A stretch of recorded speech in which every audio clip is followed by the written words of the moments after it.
Kevin, you feel like tonight's the kind of game that you guys fought through it, and because you fought through it, it can kind of maybe get you going back the other way, just the fact that you were able to overcome maybe not playing well the first half?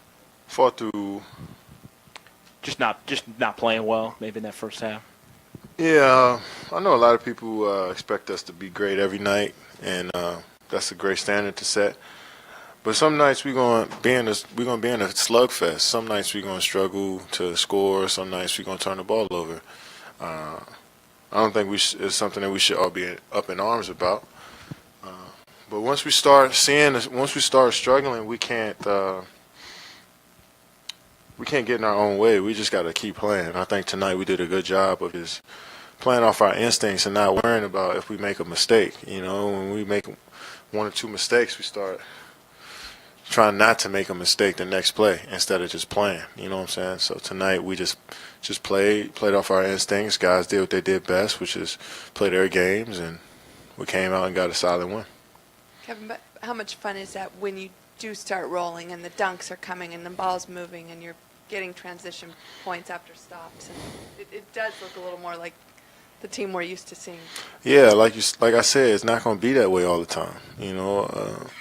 Teams are getting better. Teams know what we want to do, and they're not just going to let us get out in transition or shoot a bunch of threes or get dunks and off our cuts. They're going to be a little physical with us. They're going to try to shoot good shots on their end, so we want to get out in transition and run. So when you don't see that, it's not a problem. It's just that we're going to have to shift how we play and change how we play, and I think we can pivot throughout a game, throughout a season, throughout a stretch, where we might have to slow it down a bit. We might have to shoot less threes and throw it in the post to D. West or Dre or me or Dot and try to figure out offense that way to loosen them up a bit, and then our three-point game will work. So, it's about just figuring out different ways of playing. We got such a talented group that we can play in different ways. So it doesn't have to always be a 121 to 103 game or 140 or we hit 15 threes and everybody's just excited in the arena. Sometimes it's going to be a 95 to 85 game, and be prepared for that as fans and as media members, that sometimes it might not be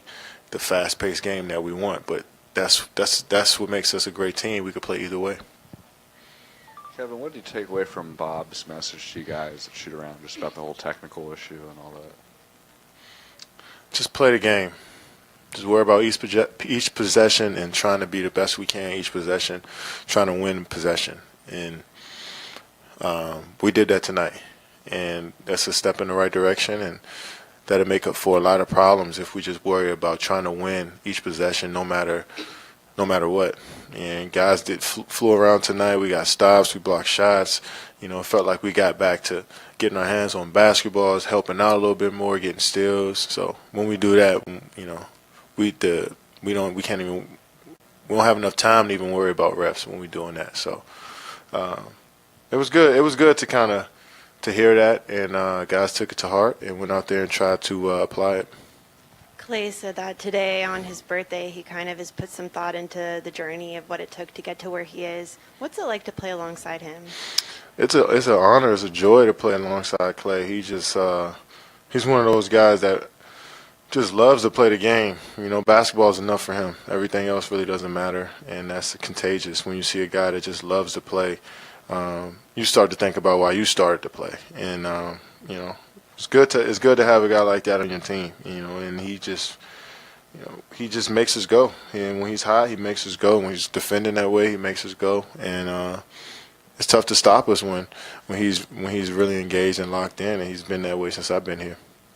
You guys are a plus 269 in third quarters this season, which is like the best quarter in basketball, but you're a -2 in first quarters, which is the middle of the pack. Mm-hmm. Do you have a theory that would maybe explain why it's that big a discrepancy? It's not just kind of a smaller one. Well, it feels like teams come in and they obviously we're circled on the calendar, and nobody wants to just get blown out in the first quarter. So they come with amazing efforts, and they knocking down shots, playing with a lot of energy, playing especially on our home floor.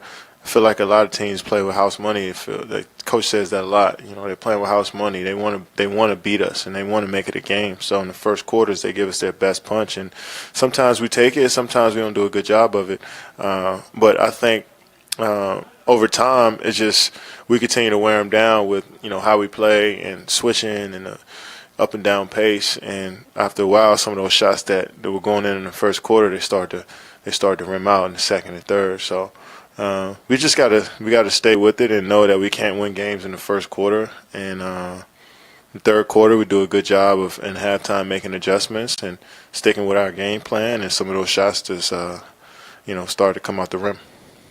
You had at least a couple, definitely one to end the third quarter. You kind of isolated at the top, dribbling it out. I know you had a lot of those in your career, but with this team, not so much. Is it strictly a call by Kerr, and how did you feel just being able to run that? Well, that's what I do best is try to score. I mean, I think that's why they wanted me here is to utilize that option. And whenever coach calls on it, I just got to be ready. And I don't get ready by just going out there and isolating. I work on my games in between games and before shoot-arounds and after practice to be ready for that moment whenever he calls it. So tonight he called my number, and I just had to be ready to make a good shoot a good shot. And they went in at the end of the quarter. So it's not going to be like that all the time, but I know I can't totally just change my game. I know what got me here, and I know why this team wanted me here is because I can score the ball, and but I also could do other things. So try to keep that in my back pocket, but still also be, do the movement, the setting the screens, the curling off the picks, and catching shoots, catching drives, but still staying conscious of I'm a one-on-one player. That's what I grew up doing. Kevin, you usually have a pretty good seat for the three vets, David and Andre and Sean out there. What are they doing? What do you see from them? I mean, tonight they were good, obviously, but what do you see from them when they're out there? How are they different from what you guys do when you and Steph are out there? Well, they're veterans. They know how to play. D. West is really good in the post, and he can pass out of the post. He can shoot over anybody. He's great at offensive rebounding when he has a small on him. We like that mismatch. Andre can play in open court. He can play the point guard. He can play 1 through 5, in my opinion.